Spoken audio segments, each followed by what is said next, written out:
Bibisita ako mga kabukid sa palay ni Boss Kanyo. Time check tayo, alas 5 insakto. Kaya lang nakakatakot, ang dilim, grabe. Punta namin yung palay.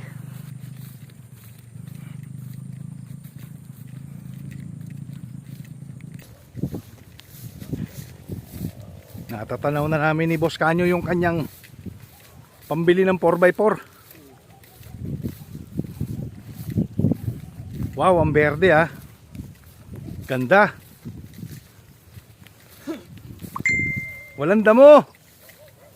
Galing.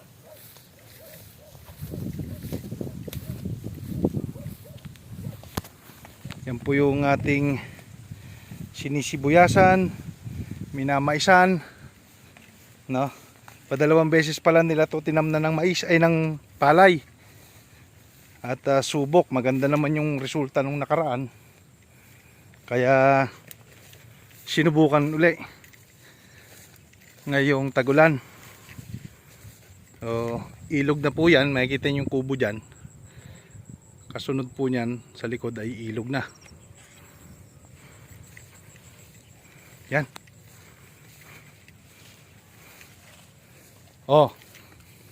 Yan ang ating palay.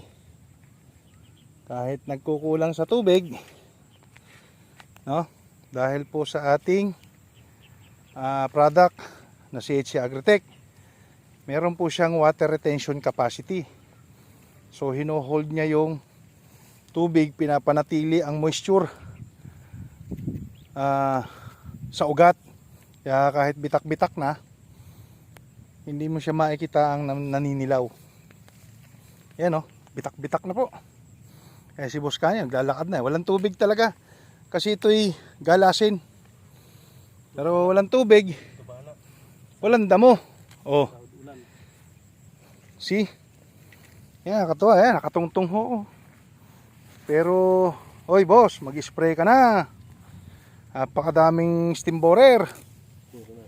Ayan So paano malalaman? Gantong oras po kayo pumunta ng palaya nyo. Pag marami ho nagliliparang puti na paru-paro, mag-spray na po kayo ng pang-steam borer. So ayan po mga kabukid Yan. Yan paru-paro na yan. Yan ang pagnangitlog. Delikado po sa inyong palayan. So yan. Ang dami na po So pagka ganito po mga kabukid, maalarma na po kayo. So ang rekomendado ko po rito sa gantong stage, maganda po rito yung product ng Tubenta, ay ng FMC, yung Tubenta, pang left folder at steam borer.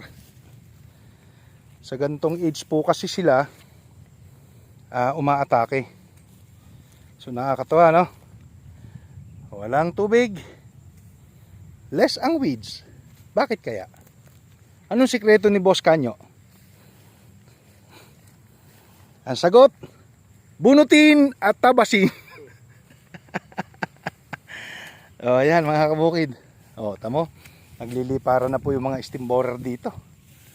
Galing na sa damuhan ng sukalan na. Kailangan makapagpa-spray na tayo rito. Pero ang ganda walang sign ng siya'y kulang sa tubig. Ganda yung blend ng kanyang nitrogen sa lupa. Pero kung may tubig ho ito, ay mas maganda ang pamumununan nito. So papa-spray na rin tayo rito ng fungicide kasi may mga dilaw-dilaw na rin tayong nakikita. Ayan. So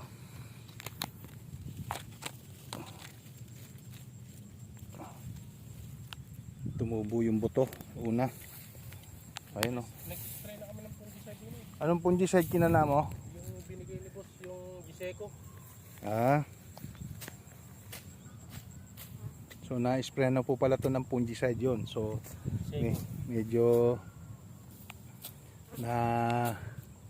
nabigyan na siya ng lunas ano. Oh, yan ang magandang herbicide yung ginagawa ni Boss Kanyo. Boss, saan ba nabibili yan?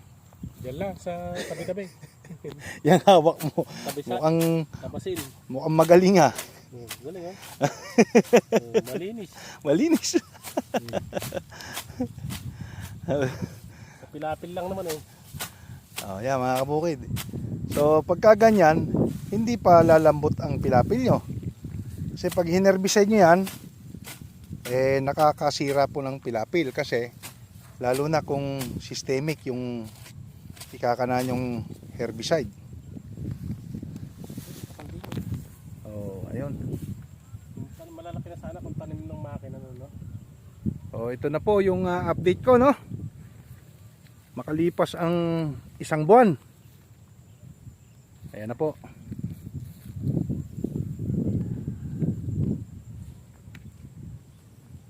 So abangan nyo po yung part 3 kasi yung part 1 ko po nito, ito po yung tinatanim. So part 2 po ngayon. So abangan nyo po yung part 3. May bunga na sigurado to. O talagang ano lang sa tubig. Pero kahit ganun pa man, maganda pa rin yung kulay ng ating palay.